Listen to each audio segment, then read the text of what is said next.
ঘড়িতে তখন সকাল 9টা 10 আর আমি তখন উঠলাম। আর এখানে আরেকজন তো ঘুম থেকে উঠতেই চাইছিল না। যাই হোক, তো ফার্স্টে ঘুম থেকে উঠে আমার প্রথম কাজ থেকে রনকে নিয়ে একটুখানি আদর করা, তারপর উঠে ফ্রেশ হয়ে আমি ব্ল্যাক কফি বানিয়ে নিলাম। তারপর আমি সবজি কাটতে বসলাম।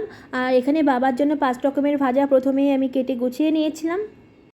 আর জানো তো, আমি যখন রান্না করতে যাই তখন কিন্তু রন ঘরের মধ্যে এইভাবেই বসে থাকে, একটু আমাকে জ্বালায় না। তো তারপর আমাকে কাজে হেল্প করার জন্য মাও চলে এসেছিলো। মা এসে একটু চা বানাচ্ছিল।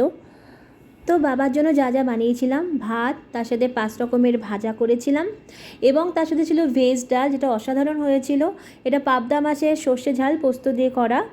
আর তার সাথে হচ্ছে তোমার মিষ্টি দই, তার সাথে তোমার পায়েস করেছিলাম, এবং 5 রকমের মিষ্টি। বাবা খুবই তৃপ্তি করে খেয়েছে এবং এটা দেখে আমার ভীষণ ভালো লেগেছে। তারপর দেখো, রনের সাথে আমার বাবা একটু খেলা করছিল। তো ভিডিওটা ভালো লাগলে অবশ্যই কিন্তু একটা লাইক কমেন্ট অবশ্যই করে দিও। চলো, সবাই ভালো থেকো।